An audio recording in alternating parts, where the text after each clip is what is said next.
पुरानी पेंशन बहाली एक ऐसा मुद्दा है जो कि पूरे देश में चल रहा है। ये उन राज्यों में भी चल रहा है जहां पे पुरानी पेंशन पहले से ही लागू हो, और उन राज्यों में तो सबसे ज्यादा चल रहा है जहां पे पुरानी पेंशन लागू नहीं है। कर्मचारियों का साफ तौर पे यही कहना है कि उन्हें एनपीएस और यूपीएस नहीं चाहिए, बल्कि उन्हें ओपीएस ही चाहिए। और सरकार अब ये खेल खेलना बंद कर दे, क्योंकि उन्होंने अपनी ताकत लोकसभा चुनाव में भी दिखाई, और जिन जिन राज्यों में अब विधानसभा चुनाव वहां पे भी ये कर्मचारी वोट फॉर ओपीएस जैसी मुहिम चला रहे हैं। इसी के साथ जिन राज्यों में चुनाव नहीं है वहां पे भी लगातार कर्मचारी किसी न किसी तरह से आंदोलन कर रहे हैं, संघर्ष कर रहे हैं, अपनी आवाज को बुलंद कर रहे हैं। जिसमें देखने को मिला कि हरियाणा में वोट फॉर ओपीएस की मुहिम चलाई गई और वोट फॉर ओपीएस का मुद्दा जीतता हुआ नजर आया। महाराष्ट्र में भी कर्मचारियों ने पूरी रणनीति बना दी है कि इस बार उन्हीं सरकार को वो लोग लेके आएंगे जो कि ओपीएस बहाली की बात करेगा। अगर बात करें हम मध्य प्रदेश की, तो मध्य प्रदेश में भोपाल में एक प्रांतीय बैठक रखी गई है 27 अक्टूबर को, जिसमें विजय कुमार बंधु भी शामिल होने वाले, जो कि एनएमओपीएस के राष्ट्रीय अध्यक्ष है।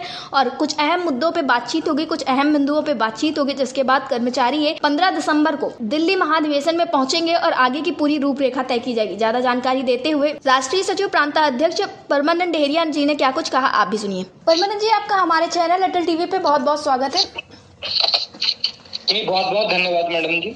जैसा कि देखने को मिला है, लगातार कर्मचारियों का ओपीएस बहाली के लिए प्रयास जारी है, और ऐसे में खबरें ये भी निकलकर सामने आई हैं कि मध्य प्रदेश में यानी कि भोपाल में एक प्रांतीय बैठक होने वाली है। तो ये बैठक किन किन बिंदुओं पे होने वाली है? National movement for old pension scheme की एक लंबे समय तक मीटिंग नहीं हुई, क्योंकि विधानसभा के चुनाव फिर लोकसभा के चुनाव जी। तो अभी 27 तारीख को इसी माह की हमारी एक प्रांतीय कार्यकारिणी की मीटिंग होना है जी, जिसमें राष्ट्रीय अध्यक्ष विजय कुमार बंधु जी के द्वारा एक राष्ट्रीय अधिवेशन घोषित किया गया है। उसकी तैयारी करना है मुख्य रूप से जी। और दूसरा, हमारा जो सबसे बड़ी जो है ज्वलंत समस्या मध्य प्रदेश की जो आ रही है कि भारत सरकार के राजपत्र में जी। क्रमांक 178 कार्मिक लोक शिकायत और पेंशन मंत्रालय पेंशन भोगी कल्याण विभाग अधिसूचना नई दिल्ली 30 मार्च 2021 की कंडिका 10 में सेवा के दौरान अभिदाता की मृत्यु या असक्त होने पर हित लाभ प्राप्त करने के विकल्प में राष्ट्रीय पेंशन प्रणाली के अधीन कवर किया गया। प्रत्येक शासकीय सेवक की मृत्यु या निःशक्तता के आधार पर सेवा मुक्ति या असक्तता होने पर जी सेवा निवृत्ति होने की दशा में राष्ट्रीय प्रणाली या सिविल सेवा पेंशन नियम 1972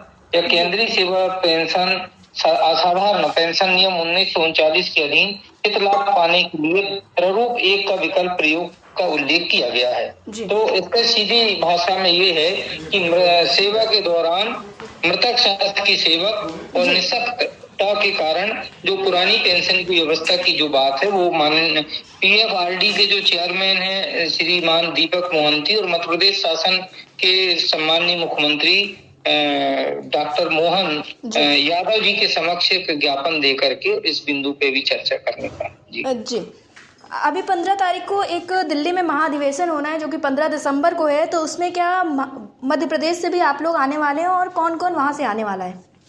मध्य प्रदेश ये अधिवेशन पदाधिकारी हमारे मध्य प्रदेश से सम्मिलित होंगे, जिसमें प्रांतीय कार्यकारिणी के संपूर्ण पदाधिकारी रहेंगे जी। और संभाग से रहेंगे, साथ ही जिला और ब्लॉक और तहसील के हमारे अध्यक्ष और महासचिव और कोषाध्यक्ष इस पूरे कार्यक्रम में सम्मिलित होंगे, जिसकी संख्या लगभग 500 के आसपास होगी जी।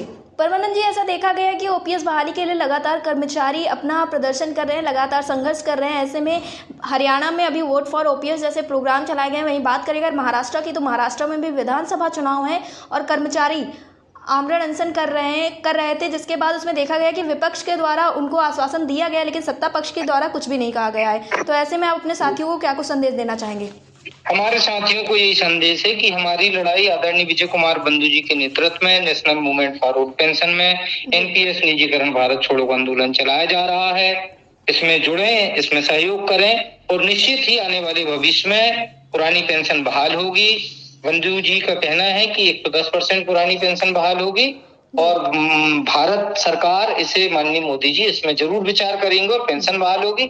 इसलिए हमें अपने हक और अधिकार की लड़ाई निरंतर लड़ते रहना है और एनएमओपीएस के कार्यक्रम निरंतर चल रहे हैं बंधु जी के नेतृत्व में पूरे देश में।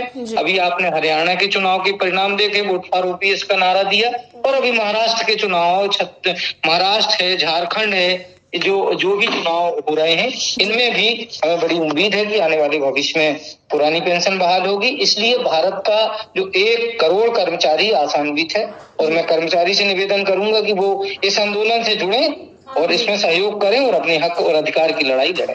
जी, परमानंद जी, अटल टीवी से जुड़ने के लिए बहुत बहुत धन्यवाद। जी बहुत बहुत।